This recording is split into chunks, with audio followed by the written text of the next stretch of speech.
Assalamualaikum warahmatullahi wabarakatuh. Kehidupan sosial yang gimana sih yang bertauhid itu? Kehidupan sosial yang anti ketidakadilan, yang isinya kesetaraan dan pembebasan dari segala jenis pembelengguan. Karena dalam tidak adil, pembelenggu dan macam-macam itu manusia tidak bisa menomorsatukan Tuhan. Karena dia dipaksa, dihegemoni, didominasi oleh orang lain. Allahnya tidak bisa nomor satu akhirnya. Nah, itu efek sosialnya tauhid. Puisinya bagus dari Ali Syariati untuk menjelaskan dimensi sosial dan dimensi vertikalnya tauhid. Bagi dia, sehubungan dengan Allah, tauhid berarti keesaan, oneness. Bagi kita, tauhid adalah kesatuan. Maksudnya, hanya Allah satu-satunya yang di atas kita. Selain Allah, semuanya setara. Kepadanya, tauhid berarti penghambaan. Kepada kita, tauhid berarti pembebasan. Kalau kita berhubungan dengan Allah, kepada Allah, tauhid ini kan kita pasrahkan seluruh hidup kita pada Allah. Tapi dalam hidup kita sendiri, untuk mewujudkan seluruh hidup kita, satu-satunya hanya Allah apa? Jalannya satu, pembebasan. Bebaskan dirimu dari semua keterikatan, dari semua keterkungkungan, baru kamu ketemu menomorsatukan Allah. Kalau masih ada selain Allah yang kamu nomorsatukan, berarti ada yang mengikatmu selain Allah. Ada yang mengungkungmu selain Allah. Apakah itu nilai? Apakah itu dosen? Apakah itu rektor mungkin? Atau temanmu sendiri? Atau pacarmu kalau yang punya? Atau ini kan belenggu-belenggu dalam hidupmu yang harus kamu bebaskan. Termasuk level sosial masyarakat yang terbelenggu. Masyarakat kita itu sebenarnya belenggunya banyak, cuma kita tidak sadar. Kita dihegemoni, didominasi habis-habisan. Dan kita tidak bisa bergerak, tidak bisa membebaskan diri. Nah, itu juga harus jadi lahan jihad dan ijtihad kita. Karena kalau tidak begitu, kita tidak bisa tauhid sepenuhnya. Untuk dia, tauhid adalah pemujaan tanpa syarat. Untuk kita, tauhid adalah persamaan tanpa kelas. Kepada Allah beribadah, la syarika lahu. Tidak ada syarat, tidak ada sekutu. Dan di antara kita semua, kita ini setara. Maka bebaskan dirimu dari semua yang membelenggu tadi. Membebaskan diri bukan berarti terus dibuang ya. Wah, berarti pacar mengganggu, Pak, tak buang. Hati-hati. Uang membelenggu tak buang. Atau jangan-jangan istri membelenggu, buang. Tidak begitu. Tapi jangan membelenggumu itu aja. Untuk menomorsatukan Allah. Ajak kerjasama. Jadi kalau dibikin diagram, diagramnya segitiga. Kita sama yang lain sejajar. Dan bareng-bareng menomorsatukan Allah. Jadi tidak saling mendominasi, tidak saling menghegemoni, apalagi menzolimi. Kalau ada gejala kezoliman, gejala penguasaan, penghegemonian, harus kita perjuangkan biar segala kezoliman ini hilang. Jadi tidak memusuhi orangnya, tapi memusuhi fenomenanya. Kalau sudah beres, semua sadar setara, kecuali yang tidak mau disadarkan, barulah kita bareng-bareng menomorsatukan Allah. Rumusnya begitu. Jadi perjuangan tauhid itu. Untuk Allah pemujaan tanpa syarat, untuk kita persamaan tanpa kelas. Baru tauhidnya setara. Nah, untuk merealisasikan semua yang di atas tadi, kita butuh yang namanya ideologi. Mungkin kemarin bisa ditengok lagi ngaji sesi Louis Althusser. Jadi berarti apa? Kita butuh gagasan-gagasan, pandangan-pandangan yang sistematis untuk mewujudkan semua yang dijelaskan di depan tadi. Caranya bagaimana, step-stepnya bagaimana, langkahnya seperti apa, dan lain sebagainya. Itulah nanti yang disebut ideologi. Dan setiap peradaban melakukan itu. Ini untuk yang kesekian kalinya. Jadi ideologi itu bukan sesuatu yang mengerikan. Di Indonesia konotasinya agak negatif dan mengerikan karena bayangannya mesti PKI kalau ngomong ideologi. Enggak. Kita punya rancangan, kita punya struktur, kita punya gagasan-gagasan untuk diwujudkan sekaligus step-step yang harus kita tempuh. Itulah ideologi. Kalau tidak ada ideologi, perjuangan kita ngawur nanti. Kita tidak terkonsep. Maka pandangan dunia tauhid jadi visinya, ideologi nanti jadi misinya. Itu kalau kelembagaan. Ada visi, ada misi. Dan jangan salah katanya Lisariati, peradaban-peradaban itu kalau kita ingin mengenali peradaban kan kita kenalnya dari ideolog-ideolognya. Kalau kita belajar kebudayaan Cina ya kan mesti kan Lao Tse atau Confucius. Kalau kita belajar India kan Upanishad, Veda. Kalau kita belajar Persia kan mesti arahnya ke Iran untuk paham world view-nya orang Persia, paham world view-nya orang Cina. Jadi Lao Tse, Confucius. Dari situ kan, oh Cina itu kayak gitu. Kalau dari Jackie Chan apa Jet Li kan tidak bisa. Kamu ngerti ini gelut dok, tawuran aja. Tapi kan tidak. World view-nya ada di Lao Tse. Ada di Confucius. Orang Cina itu tangguh sekali ya. Teman-teman Tionghoa, bisnisnya, usahanya, mereka punya sistem etik yang luar biasa yang dulu pernah kita kaji. Konfusianisme. Beda sama beberapa aliran kita, misalnya di Islam ada Jabariyah yang serba pasrah. Sementara kalau di sana, Konfusianisme itu kan taktis terus lebih mendunia. Jadi lebih kemasuk akalannya ada. Jadi itu yang bikin peradaban Cina luar biasa, kebudayaan Cina luar biasa. Nah, orang melihatnya di situ. Kalau saya ngomong Indonesia, mungkin bayangannya orang ya Soekarno, nasionalisme ya Pak Karno. Kalau pembangunan ya Pak Soeharto. Kalau kan begitu orang. Itu kan ideolog-ideolognya mereka. Yang merumuskan misinya mereka. Negara ini mau dibawa kemana mereka. Dulu zaman Pak Harto ada GBHN, garis besar haluan negara. Nah itu kan ideologinya itu.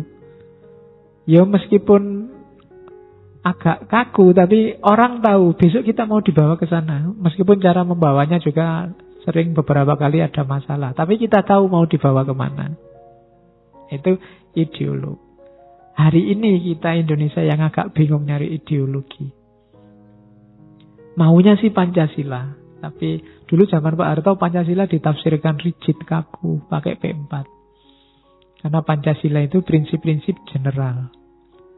Nah besok ini mumpung waktunya pilkada banyak pimpinan-pimpinan baru, nggak usah nagih macam-macam deh, dia punya ideologi apa.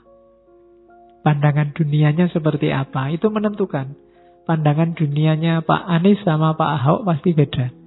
Buktinya cara mimpinnya beda, cara mengelolanya beda. Itu kan menentukan. Lah kamu cocoknya sama yang mana, kan begitu. Tidak harus kesusu program. Karena kalau kamu tanya programnya paling ya dihapusi. Kamu lihat visinya saja mereka. Jadi world view-nya sama ideologinya. Karena nanti mau dibawa kemana sih, kan itu penting. Oke lah, sekarang Indonesia membangun macam-macam. Pertanyaan selanjutnya, mau dibawa kemana? Seandainya sudah selesai semua, terus ngapain lagi? Kan gitu harus jelas. Pada akhirnya sekian ratus tahun lagi kita maunya jadi apa? Itu harus jelas. Itu ideologi namanya. Kalau yang besar-besar susah, yang kecil-kecil harus punya. Ngaji ini meskipun saya nggak matok apa-apa, untuk dirimu sendiri harus kamu patok. Saya tidak selamanya di Jogja, Pak. Mumpung saya di Jogja, ngaji ini mau saya manfaatkan untuk A, B, C, D. Kamu atur sendiri. Kamu rancang sendiri untuk dirimu. Nah, itu namanya ideologi. Saya, Pak, kuliah tak target sampai umur lama-lamanya 25 lah, Pak. Kalau tidak lulus-lulus berarti saya tidak bakat kuliah. Saya rancangannya terus dagang. Setelah itu, nah, itu namanya punya visi. Tidak, alah Pak, lulus ya lulus. Kalau enggak ya disabar-sabari aja di jalanan. Tidak begitu. Yo, ideologi, pandangan dunia, with view, kayak tadi loh. Mungkin tidak terrealisasi 100%. Tapi kamu punya visi, punya arah yang dituju. Meskipun nanti pada puncaknya arah utamanya ya tetap ilaihi roji'un. Tapi kamu punya step-step strategi menuju ke sana. Nah, itu ideologi. Tahapannya, kalau belum punya ideologi, tahapannya yang pertama ya, pahami dirimu dan lingkunganmu. Terus,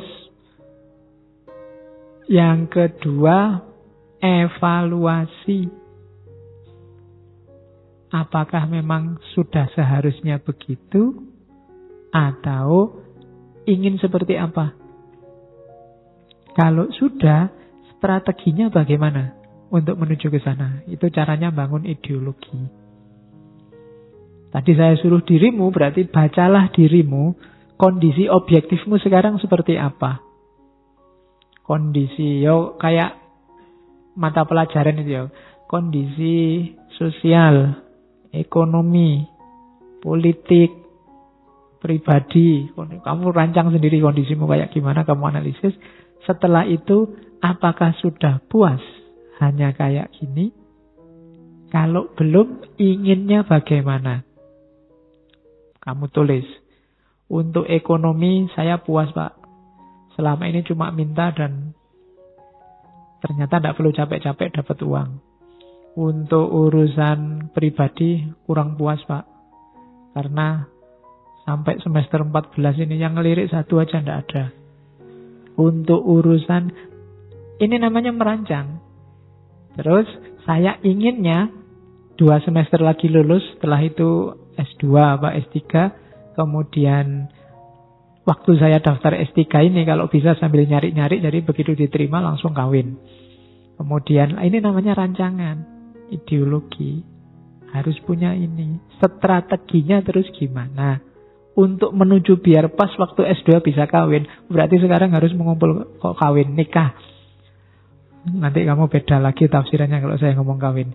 Bisa nikah berarti mulai sekarang harus mengumpulkan modal, mengumpulkan uang, menyiapkan mental dan macam-macam. Secara mental saya harus bisa ini, menguasai ini dulu. Secara fisik, ekonomi saya harus punya uang sekian, sekian. Nah, ini namanya merancang hidup. Jangan asal. Dulu saya pernah ada mahasiswa itu, kayaknya maunya kayak gini, tapi ketika ditanya tidak paham. Karena anak ini tidak pernah sholat. Sudah lama itu kalau ditanya, "Lu sampean itu kok tidak sholat kenapa?" "Wah, saya pencarian ini, Pak." Kayaknya pencarian. Ya wis, tak terima pencarian. Sekarang tak tanya, yang kamu cari apa? Ya kan harus jelas pencarian itu nyari apa. Loh, kalau pencarian tidak jelas yang dicari, lebih ya terusan. Kan begitu. Yang kamu cari apa? Yang kedua, caramu nyari bagaimana? Kan harus jelas juga. Kalau sudah jelas nyari apa, cara nyarinya kan juga harus jelas. Kalau nggak jelas, orang lain nggak bisa bantu. Nanti kamu hidupmu nggak karu-karuan terus. Harus jelas. Terus, ukurannya kamu sudah nemu apa belum? Apa? Kalau nggak ada ukurannya, Pak, lah ya susah. Nanti janjinya wis ketemu, tapi karena kamu nggak punya parameter sudah ketemunya apa. Saya itu cuma ingin tenang, bahagia, Pak. Tiap hari wis cengenges ngerokok, gitaran. kok masih nyari hidup tentrem kayak gimana lagi? Ya kan? Ini namanya terstruktur. Nggak asal, ya padune males sembahyang. Alasannya pencarian. Yo, kalau jelas kan mau nyari apa, kita bantu nyariin. Bahan-bahannya kita kasih deh. Mau bahas apa, nyari apa, kan begitu. Kan sering kalian alasannya itu, Pak, kita nyari pencerahan, Pak. Iya wis, tidak apa-apa. Caramu nyari gimana? Terus ukurannya kamu merasa sudah tercerahkan itu gimana? Apa sekedar puas? Apa kalau sudah paham berarti tercerahkan? Apa kalau sudah bisa dijalankan baru kamu sebut tercerahkan? Kan harus jelas. Kan sering kan kamu mungkin rekaman-rekaman itu kamu komentari, wah saya tercerahkan, Pak. Ya, tercerahkan ki opo maksudnya? Apa sekedar paham itu terus namanya tercerahkan dari kemarin tidak paham? Apa terbuka wawasan baru yang akan mengubah hidupmu lebih baik dari kemarin itu tercerahkan? Atau apa? Kan harus jelas dulu. Oke, ini tahapan-tahapan ideologis. Nah, jadi rancangannya tadi ya. Dan masukkan dalam rancanganmu pembebasan dari 4 itu. Karena yang memenjara kita 4. Pembebasan dari alam, dari sejarah, dari masyarakat, dan dari ego. Pembebasan dari alam itu kita butuh ilmu. Kita harus menguasai tekniknya, teorinya, ilmunya. Baru kita tidak terkungkung oleh alam. Baru kita bisa menaklukkan. Tidak lemah di hadapan alam. Yang kedua, penjara sejarah. Penjara sejarah itu pahami hukum-hukum sejarah dan kuasai. Hukum sejarah itu contohnya sunatullah. Kalau kamu males, maka kamu gagal. Kalau kamu tekun, kamu akan panen hasilnya. Ini kan hukum-hukum sejarah. Kalau kamu curang, kamu akan ketemu batunya pada akhirnya. Ini hukum-hukum sejarah. Kuasai, jangan dibelenggu oleh ini. Kamu yang ada di atasnya. Orang dibelenggu itu kan di penjara di bawahnya. Kuasai berarti kamu ada di atasnya. Kamu yang nyetir sejarahmu. Yang ketiga, penjara masyarakat. Hukum adat, tradisi, sosial, hukum bersama. Harus kritis. Mungkin ada yang tidak relevan, tidak cocok sama kehidupan kita sehari-hari. Dan yang keempat, penjara ego. Penjara diri kita sendiri. Ini yang paling berat untuk ditaklukkan. Katanya Nabi, inilah jihad besar. Menaklukkan diri. Menaklukkan alam, menaklukkan sejarah, menaklukkan masyarakat lebih gampang karena di luar diri kita. Tapi menaklukkan ego, menaklukkan diri kita itu susah. Kita selalu jadi tawanan ego kita sendiri. Wah, ini 4 penjara ini luar biasa. Jadi pembebasannya pertama-tama kita bebas dari alam, dari sejarah, dari masyarakat, dan dari ego. Kemudian 4-4-nya, saya bilang tadi, ego, masyarakat, sejarah, dan alam, bareng-bareng menomorsatukan Allah. Tidak ada relasi saling mendominasi, saling menghegemoni. Ini 4 penjaranya manusia. Nah, untuk mewujudkan semua yang di atas tadi, kita butuh agama. Khususnya Islam. Islam itu watak dasarnya membebaskan. Yang dilakukan Nabi membebaskan. Adalah perlu menjelaskan tentang apa yang kita maksud dengan Islam. Dengannya kita maksud Abu Dzar. Bolak-balik cerita Abu Dzar ya. Abu Dzar diidolakan kalau ngomong teologi pembebasan. Abu Dzar Ghifari itu sahabat yang termasuk sahabat awal masuk Islam. Mungkin urutan ke-7 apa ke-8. Dan sukunya namanya suku Ghifari. Suku Ghifar itu terkenal penjelajah, pengembara. Jadi satu ketika Abu Dzar ini datang pada Nabi, Karena dia dengar ada nabi baru dan dia tertarik ingin masuk Islam, akhirnya jalan sendiri nyari nabi. Ketika ketemu nabi, ketika ditanya, kamu dari mana? Dari suku Ghifar. Terus syahadat. Terus, wahai nabi, saya sudah syahadat. Sekarang apa yang kau minta? Nabi minta, ya wis kamu pulang aja, dakwahlah di kaummu suku Ghifar. Tapi saat itu Abu Dzar, ya nanti saya pulang. Tapi sebelum itu, saya mau woro-woro di depan Ka'bah, di Masjidil Haram. Saat itu di Mekah. Dan jangan salah, muslimnya cuma baru 5. Kalau ada yang berani teriak-teriak di depan Ka'bah, itu alamat. Bonyok semua mesti. Dan Abu Dzar terang-terangan bilang, wahai musyrikin Mekah, saya sekarang muslim. Wah, langsung datang semua dipukuli, tidak masalah. Terus nanti dia kembali ke sukunya. Dan nanti ketika Nabi datang di Madinah, semua suku Ghifar masuk Islam dan tiba-tiba datang ke Madinah. Berbondong-bondong semua. Dan Nabi pernah tanya pada Abu Dzar, kalau kamu lihat ada pemimpin yang curang, makan harta rakyatnya, apa yang kamu lakukan? Saya angkat pedang, tak penggal kepalanya, katanya Abu Dzar. Tapi Nabi mengingatkan, ojo kesusu, bersabarlah kalau kamu bisa, dan tunggulah sampai kamu ketemu aku. Maksudnya sabar sampai mati.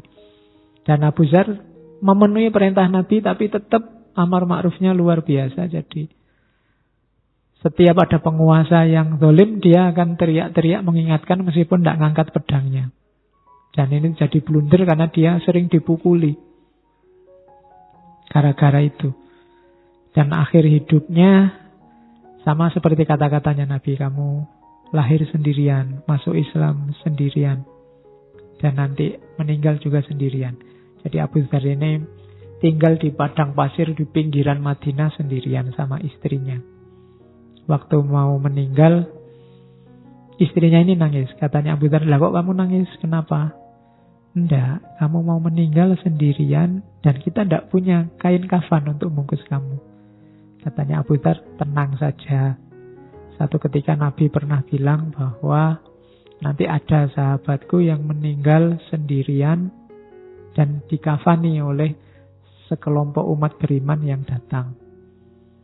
Dan benar begitu Abu Dzar meninggal, tiba-tiba ada kafilahnya Abdullah bin Mas'ud lewat dan ngopeni jenazahnya Abu Dzar. Itu perjuangannya Abu Dzar. Dia sakit-sakitan karena sering dipukuli oleh penguasa. Karena dia koordinatornya demo pada penguasa yang zalim pada zamannya saat itu. Cuma ya kalau sesama yang tidak zalim ya dia bagus. Dan Abu Dzar ini gentle. Kalau salah ngaku salah. Ada cerita satu ketika para sahabat ini rundingan. Nabi tidak ada. Di antara yang berunding ini ada Bilal. Abu Dzar usul, wah ini pasukan ini bla bla bla bla. Dibantah oleh Bilal. Abu Dzar marah. Kamu orang hitam berani-berani bantah aku. Sini ada yang hitam enggak? Jadi kamu budak hitam berani-berani bantah aku. Bilal tersinggung. Bilal, tak wadulke Nabi. Bahasa Indonesia ini diwadulke apa? Saya adukan pada Nabi. Terus mengadu pada Nabi. Abu Dzar kaget. Waduh, diwadukan Nabi, dimarahin. Terus Abu Dzar datang pada Nabi. Cuma begitu datang ke Nabi dimarahi sama Nabi. Abu Dzar, perilakumu masih kayak perilaku jahiliyah. Nangis Abu Dzar. Pokoknya dia lari-lari nyari, kemudian nguber Bilal, kemudian di telapak kaki, bekas telapak kakinya Bilal ditaruh kepalanya. Wahai Bilal, injaklah kepalaku. Aku orang yang hina, engkaulah orang yang mulia. Terus gitu. Yo nggak diinjak sama Bilal kok. Berdiri dirangkul, terus katanya Bilal, pipi semacam ini tidak untuk diinjak, tapi untuk dicium. Oke. Ya, ya itu menunjukkan Islam yang rahmatan lil alamin kuwi ngono. Jadi saling menyayangi. Kalau salah ya ngaku salah, tidak mentang-mentang. Kalau ada saudaranya minta maaf ya dimaafkan. Itu dicontohkan oleh para nabi dan sahabatnya. Dan Abu Dzar termasuk idola. Idola dalam hal ketegasannya. Bukan Islamnya khalifah. Khalifah dalam tanda petik, makanya dikasih miring. Islam aristokrat maksudnya. Islam elit. Islam keadilan dan kepemimpinan yang pantas. Bukan Islamnya penguasa. Aristokrasi dan kelas atas. Islam kebebasan, kemajuan, dan kesadaran. Bukan Islam perbudakan, penawanan, dan pasivitas. Islam kaum mujahid, bukan Islamnya kaum ulama Islam kebajikan dan tanggung jawab pribadi dan protes. Jadi maksudnya Islam yang aktif berjuang, yang tidak ngurusi kesolehan pribadinya saja. Bukan Islam yang menekankan disimulasi takiyah keagamaan. Karena beliau Syiah ada ajaran takiyah, wasilah para ulama dan campur tangan Tuhan. Tapi Islam perjuangan untuk keimanan dan pengetahuan. Bukan Islam yang menyerah dogmatis dan imitasi atau taklid kepada ulama. Jadi Islam itu ya aktif lah. Justru nyawanya Islam itu ada di aktif tadi, progres, bergerak. Gerak yang menuju Allah. Itu ada lagi kalimatnya. Adalah tidak cukup dengan menyatakan kita harus kembali pada Islam. Kita harus menspesifikasi Islam mana yang kita maksudkan. Jadi kalau ada yang bilang Islam itu ya iya, Islam itu asli ini siji, cuma orang menerjemahkannya macam-macam. Maka kalau ada yang bilang kita harus kembali pada Islam, ya, tapi Islam yang mana? Islamnya Abu Dzar atau Islamnya Marwan? Marwan bin Hakam, Khalifah Umayyah yang luar biasa dahsyat jeleknya. Banyak cerita-ceritanya tentang karena Hakam, bapaknya Marwan itu kan juga sudah. Sejak zaman Nabi, beliau oleh Nabi malah disuruh diasingkan. Atau Islamnya Marwan, sang penguasa. Karena nanti beliau ini jadi khalifah setelah Muawiyah II kalau dinasti Umayyah. Keduanya disebut Islam, walaupun sebenarnya terdapat perbedaan besar di antara keduanya. Satunya adalah Islam kekhalifahan, istana dan penguasa. Sedangkan lainnya adalah Islam rakyat, mereka yang dieksploitasi dan miskin. Lebih lanjut, tidak cukup sah dengan sekedar berkata bahwa orang harus peduli kepada kaum miskin dan tertindas. Khalifah yang korup juga berkata demikian. Islam yang benar lebih dari sekedar kepedulian. Islam yang benar memerintahkan kaum beriman berjuang untuk keadilan, persamaan, dan penghapusan kemiskinan. Jadi, nyari Islam jenisnya Abu Dzar, tidak cukup hanya peduli. Saya peduli dengan orang miskin, saya peduli. Tidak. Saya nyumbang semampu saya, keluarnya kelinting, uang 1.000. Tidak. Berjuang, biar strukturnya berubah. Tidak ada lagi penindasan. Itu maunya Ali Syariati. Siapa yang dibela? Mustad'afin. Cuma katanya Syariati kita sering keliru. Terlalu sempit kita mengartikan mustad'afin. Secara letterlek mustad'afin itu memang kelemahan dan keputusasaan. Tapi makna luasnya itu istibdad, istikmar, istismar. Istibdad itu despotisme, penyembahan pengagungan pada selain Allah. Istikmar, kolonialisme, penjajahan. istismar, eksploitasi. Orang diperas tenaganya mungkin, orang diperas kekayaannya mungkin untuk kepentingan yang meras. Siapapun, dimanapun ada peristiwa istibdad, istikmar dan istismar, despotisme, pengagungan selain Allah, kolonialisme dan eksploitasi, disitulah terjadi fenomena mustad'afin, belalah.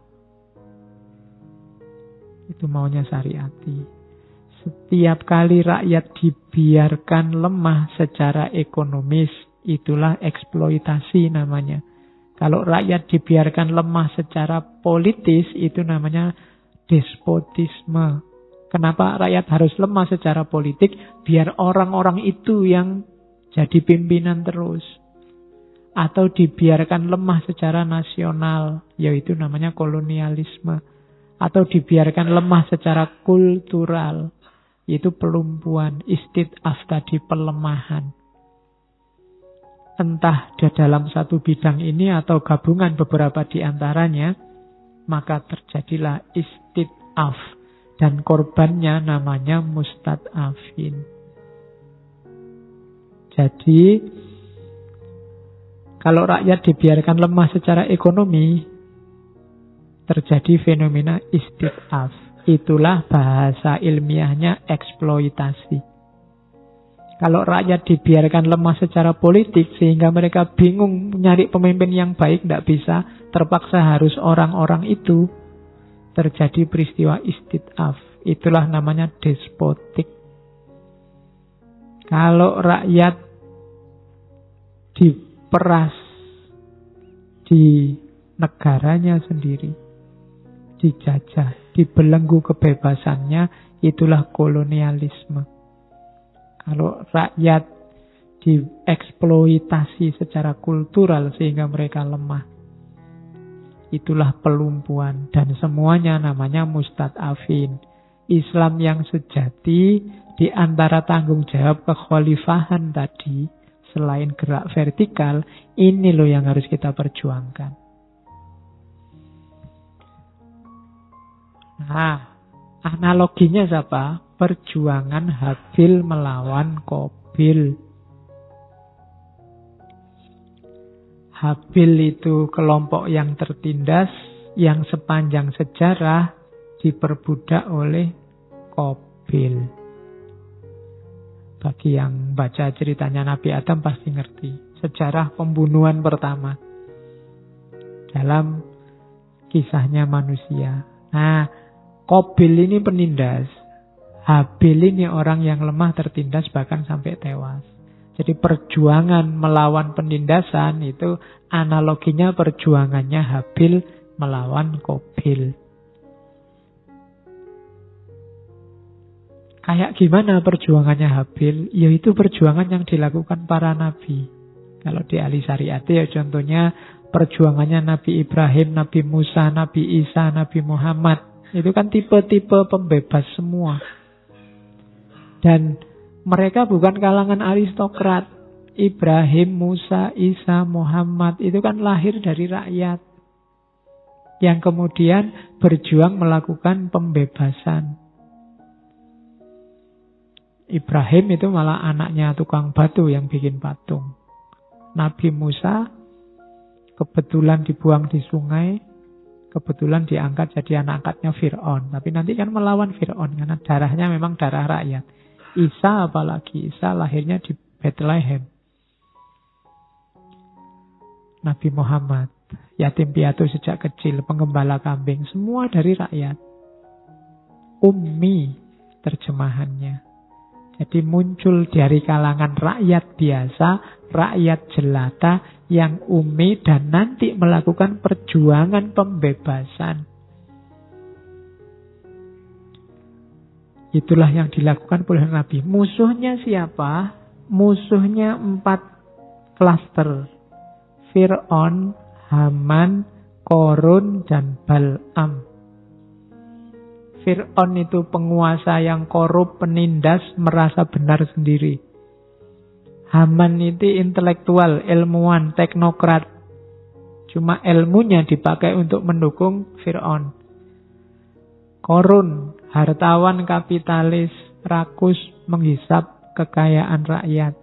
Atau Ba'lam. Ba'lam ini agamawan, pendeta zaman itu. Cuma agamanya dipakai untuk mendukung Fir'aun. Mendukung penguasa yang korup, status quo. Itulah 4 klaster musuhmu yang dilawan oleh para nabi di zamannya masing-masing.